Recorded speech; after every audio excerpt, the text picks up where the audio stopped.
He's like, well, put your hands down because only 5% of you statistically will ever be exceptional. So one of the things that amuses me the most that Jason Paris has said in public, and especially during conferences, like he'll even open up some of his speeches, and I am going to clobber it.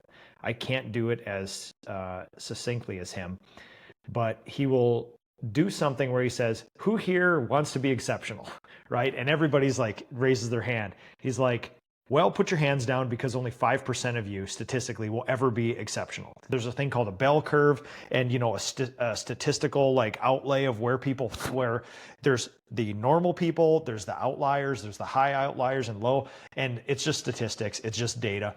And so it's funny, but it's true. And when you overlay it onto our industry, it's like, yeah, there's only 1 to 5% of all the painting businesses in the United States and Canada are large and professional. And by large and professional, we're talking $1 million or higher. We're talking 7 people or higher.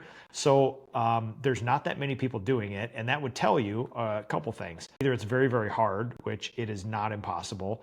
There hasn't been enough people attracted to this trade, or the people in it haven't cracked that code yet. And when we look at it from an industry-wide thing, I think it's less of like, why aren't these people running big businesses, or aren't they capable?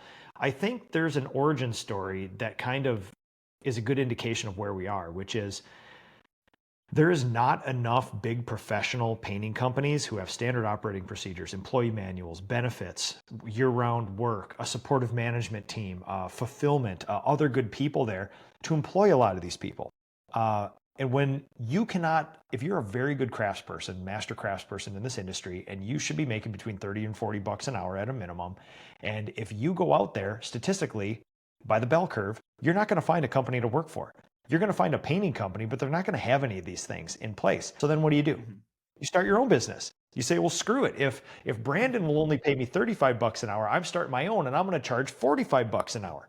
Now you can see a good painter, might be a good business owner, but who knows, starts their own business because there's no other options. Well, they think they're just going to go out and paint for more money, but they're forgetting about free estimates in the evening, buying materials, doing tax accounting, profit and loss statement.